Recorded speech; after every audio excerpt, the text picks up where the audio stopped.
Shadow Warrior 3 is an upcoming first-person shooter video game that is being developed by Flying Wild Hog and published by Devolver Digital. The game is the follow-up to 2016's Shadow Warrior 2, and the newest entry seems to be taking the franchise in a new direction. Let's break down the teasers, story, and interviews around the title. As always, all the sources will be linked in the description below, so make sure to check those out and support those original articles. Also, make sure to follow me on Twitter at Fonct2 for video updates. And with that out of the way, let's get into everything we know about Shadow Warrior 3.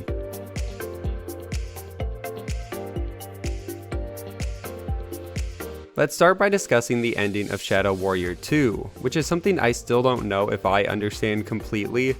I will be discussing spoilers for Shadow Warrior 2, so if you haven't played the game yet, or made it to the ending of the game, click off this video now. If you're still here, let's really focus on the last 30 seconds of the game, which ends with Kamiko entering her dragon form and potentially eating or killing Lo Wang before the game cuts to black.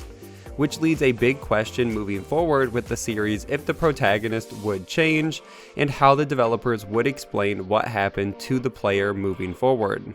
It overall was a very strange ending for the title, and the community was split on how it was received. The game designer on the project, Paweł Kowalewski, did an interview with PC Games N to promote Shadow Warrior 3 and discuss the ending of the second game. PC Games asked, quote, "When we left Lo Wang last time, he was being swallowed by a dragon that flew out of the shattered gates of a soul well. How do things start off in Shadow Warrior 3? Paweł responded saying, quote, "Well, to be accurate, Shadow Warrior 2 ended with a cut to black, the moment the dragon was about to attack. So we can't be 100% sure that Lo Wang was in fact swallowed by the creature, right?"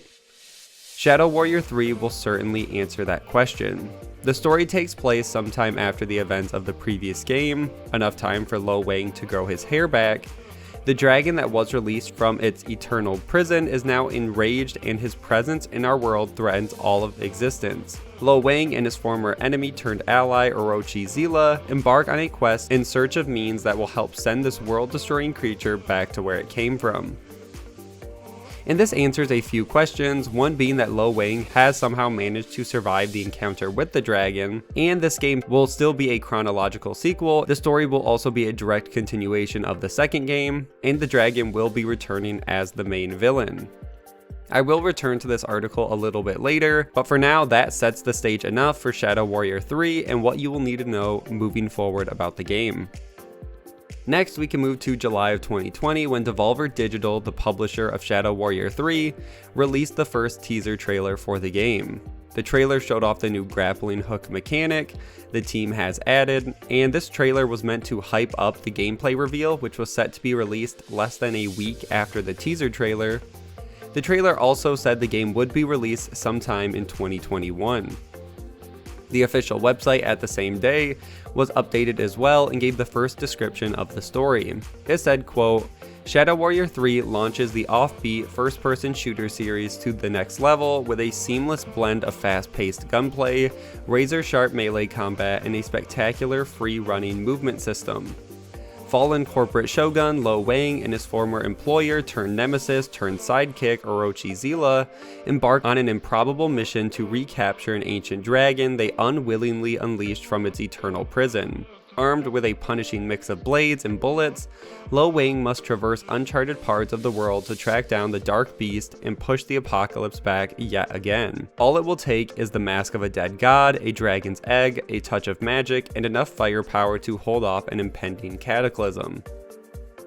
And this lines up with what we've heard the story would entail. Lo Wang will be working to recapture the dragon they accidentally released in the second game. And it also teases what we will see in the story: a dragon's egg, a dead god mask, and a touch of magic. How this will all play together, we'll just have to wait and see. Then later in July, the gameplay segment was released for the game, which looked similar to how the second game was played, but this time there seemed to be a bigger focus on comedy, verticality, and an interactive world. Lo Wang has a lot of voice lines depending on what is happening in the game and what the player is interacting with. Also, in the gameplay slice we see, there's a good amount of platforming with the grappling hook, and it can be used to either help movement or attack enemies. The demo also showed the grappling hook destroying platforms enemies were standing on to drop them off the edge, and I would highly recommend anyone who is interested in this game to watch the entire gameplay slice. There is too much to cover here, but it looks like the team is doubling down on what fans liked about the second game, and also changing some of the mechanics and story beats fans didn't like. Following the teaser trailer and gameplay, the team went on an interview run with lots of games media to tease what fans can expect from the game. The first interview I want to discuss comes from IGN. The team was adamant on stating this game would return to the roots of the series, and the game designer Powell said again, quote, "For Shadow Warrior 3, we wanted to go back to our roots and make a game that's focused on a linear single-player campaign that's filled with over-the-top action from the opening credits."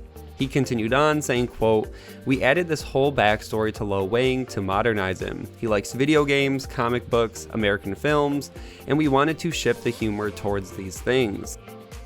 And right away, this sounds great.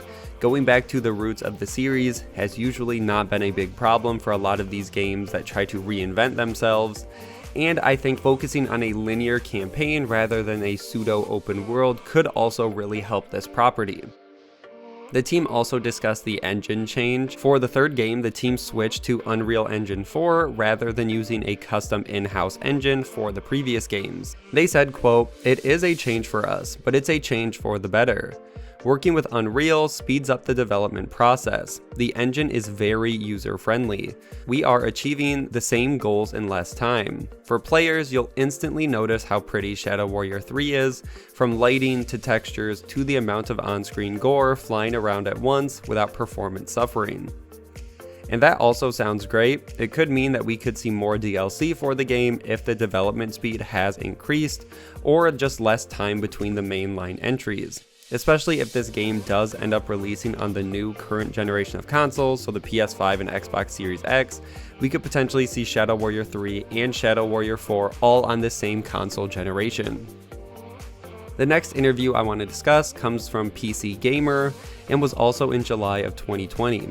When asked about character progression and how the team is going back to their roots, Powell said, quote, "It's going to have much simpler character progression. We don't want to draw the player's attention away from the action. We don't want anyone standing in place for 5 minutes wondering what upgrade they should put on their weapon to increase some stat for whatever percent. We are going back to the first Shadow Warrior, but we are upgrading everything." Powell then continued on and discussed areas and verticality in this new world, and said, "We've improved the movement of our character, and that allowed us to build bigger and more vertical arenas. But then we thought, now we have to fill them with combat. We want more than generic explosive barrels. We want devices that are connected permanently to an arena that you can interact with in different ways. We are thinking about approaching encounters from different angles." The next question actually had to do with weapons. The team said they would be including less weapons in the third game compared to the second, which had 73 weapons. And the team said instead they were focusing their efforts on around 8 weapons, which would be the permanent weapons that players would carry around through the entire campaign. But that said, they promised the weapons they were including would be fully polished. And also, this number most likely doesn't include the specialty limited weapons we have seen in the gameplay or trailer either, like the firework gun we see the player use after defeating an enemy. So there will most likely be more than 8 weapons, but the team is saving some of the more special weapons for limited times and special events, and you won't be able to carry them throughout the entire campaign. The next interview I want to discuss is us going back to PC Games N, which I said we would be returning to. Additional clarification was given on the weapon system in the title. They said, although there will be less weapons in game and toned down RPG systems, there will still be an upgrade system for equipment, but in a much simpler form. So it will be there for players who want it, but it shouldn't slow down the gameplay too much.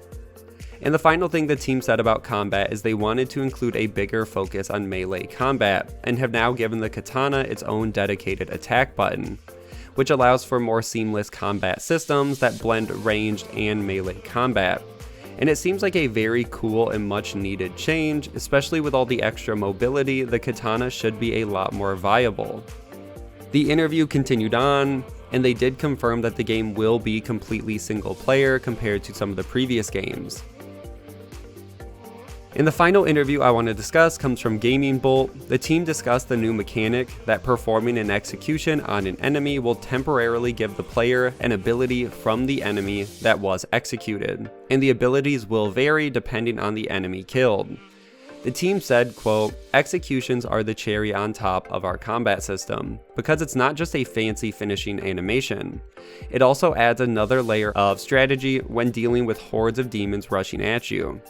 Every enemy is unique and possesses some kind of important trait. It could be a weapon or offensive/defensive power that the enemy is casting. The idea is these abilities are closely tied to a particular enemy's visual design and behavior in combat, so that even before finishing a new enemy type for the first time, Lo Wang should be able to predict what kind of unique ability he will acquire upon execution. These enemy inherited abilities are powerful and usually do things that weapons from the standard arsenal cannot, expanding combat efficiency. Later in the second game, when you've already seen most of the enemies, performing executions is also part of split-second decision making, as it's not only about finishing off enemies whenever you have an opportunity to do so, but also which enemy is the ripest power source to mine in order to dispatch the rest. And when asked about how long the title would be, the team said, quote, "It's difficult to talk about overall playtime at this point as we still have a good amount of development time ahead of us. What we can say for now is that we've learned a few lessons from our previous games, realizing that sometimes less is more. With that approach in mind, we decided to focus more on density rather than longevity. So what you can expect from Shadow Warrior 3 is a campaign where every minute counts and every element of the game, whether it's combat, traversal, or narrative, supports our goal of delivering one consistent package focused on providing one an adventure." And once again, I tend to agree with this approach that creating a tighter and traditionally smaller game tends to pay off. And it sounds like for this type of project, they're going back to their roots, and it will be more of a game like Doom or Duke Nukem, rather than some of the previous games where they tried to do a lot of things and missed on some of them. So what should we expect from the title? The team has said that although they are currently focused on the PC version of the game, in 2021 they would love to bring the title to additional platforms as well. And fans should anticipate further announcements in 2021. The studio itself, Flying Wild Hog, was acquired by THQ Nordic's parent company Embracer Group in November of 2020, but it doesn't seem like this purchase will change the deals that were already in place. So it still seems like Shadow Warrior 3 will be published by Devolver Digital rather than THQ Nordic, and nothing should change with the release date. Hopefully COVID hasn't impacted the game's development too much and the marketing picks back up again for the title early in 2021, and then we can expect a release mid to late 2021. And for the most part, that is everything we know about Shadow Warrior 3 and where I'm going to end this video. Make sure to like and share, subscribe for weekly gaming news, and I will see you guys in the next one.